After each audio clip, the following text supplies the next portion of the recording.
கர்த்தருடைய நாமத்துக்கு மகிமை உண்டாகட்டும். இந்த காலவேளையில் கிருபையின் வார்த்தை நிகழ்ச்சி கேட்க காத்திருக்க உங்களை கர்த்தர் ஆசீர்வதிப்பாராக. இன்று தியானிக்கிற வேத வசனமாவது நீதிமொழிகள் 14ஆம் அதிகாரம் 11வது வசனம். செம்மையானவரின் கூடாரம் செழிக்கும். கூடாரம் எப்படிப்பட்டதா? செழிக்கிறதா இருக்கிறதா. அல்லேலூயா. நம்மளுடைய கூடாரங்கள் எப்படி இருக்கிறது என்பதை குறித்து நாம் சுருக்கமாக நாம் பார்க்க போகிறோம். அல்லேலூயா. 3 காரியங்கள் சொல்லப்பட்டு இருக்கிறது. நமது கூடாரம் அதாவது குடியிருக்கிற கூடாரம், அதாவது வீடை குறிக்கிறது. அடுத்தது கூடாரம் என்பது தேவனுடைய ஆலயத்தை குறிக்கிறது.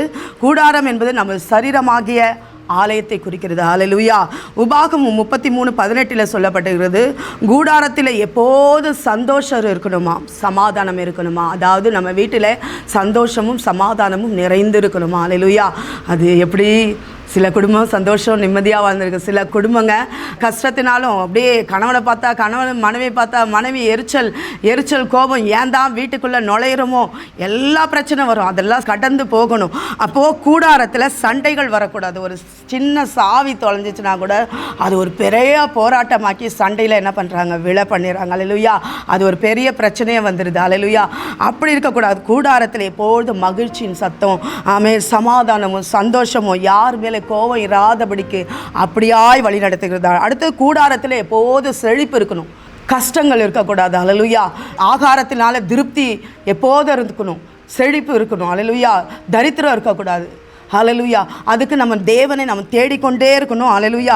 அவர் நமக்கு போஷித்து வழிநடத்தி தேவைகளை அவர் சந்திக்கிற தேவனாக இருக்கிறார். அடுத்தது கூடாரத்தில் கம்பீர சத்தம் இருக்கணுமா. அல்லேலூயா. நம்மளுடைய கூடாரத்தில், அதாவது கூடாரம் என்பது நம்ம வீட்டை குறிக்கிறது.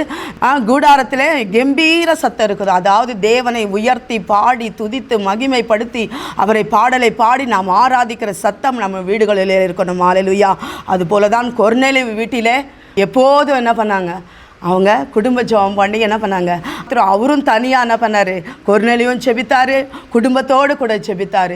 யோபும் கூட என்ன செய்கிறாரு, தன் பிள்ளைகள் ஏதாவது தவறுகள் தன் ஆவிலாலே செய்து விடுவார்களோ என்ற பயத்தோடு கூட என்ன சொல்கிறாரு, ஒவ்வொரு நாளும் ஒவ்வொரு வீட்டை ஞாபித்து அந்தந்த வீட்டிலே என்ன பண்ணுறாரு, ஜெபங்களை நடத்தி தேவனை மகிமைப்படுத்தினார் என்று பார்க்கிறோம். தேவனை உயர்த்தினார் என்று பார்க்கிறோம். தேவனை கனப்படுத்தினார் என்று பார்க்கிறோம்.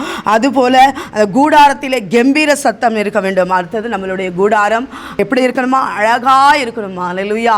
அல்லேலூயா. நம்மளுடைய வீடு க்ளீனாக நீட்டாக இருக்கணும். நீதிமொழிகளை சொல்லப்படுகிறது, அறிவினாலே அறைகள் அருமையும் இனிமையுமாக இருக்குமா. அறிவினாலே அறைகள் இனிமையும் அருமையுமாக இருக்குமா. சகலவித பொருட்களினால் அது நிரப்பப்பட்டு இருக்கும் என்று சொல்லியிருக்குது. அதாவது சமையலறை, கிச்சன், எல்லா அறைகள், பெட்ரூம், ஹால் எல்லாமே அறிவினாலே அறைகள் நிரப்பப்பட்டு இருக்குமா. அதுபோல் நம்மளுடைய இருதயமாகிய அறைக்குள்ளே தீட்டுகள், அசுத்தங்கள், பாவங்கள் நுழையாதபடிக்கு நம்ம பரிசுத்தத்தை காத்து கொள்ளும் பொழுது அறைகள் அலங்காரமாக இருக்கும் என்று வேதம் சொல்லுகிறது. அல்லேலூயா. நம்மளுடைய கூடாரம் எப்பொழுதும் அலங்கரிக்கப்பட்ட ஒரு கூடாரமாய், பரிசுத்தம் நிறைந்த கூடாரமாய் இருக்க வேண்டும். நம்மளுடைய இருதயமும் அதே நிலைக்கு நாம் இருக்கும் பொழுது நாம் செய்வதெல்லாம் வாய்க்கும். கர்த்தர் நம்மை ஆசீர்வதித்து மேன்மேலும் உயர்த்துவாராக. கர்த்தர் நாமத்திற்கு மகிமை உண்டாகட்டும். ஆமென்.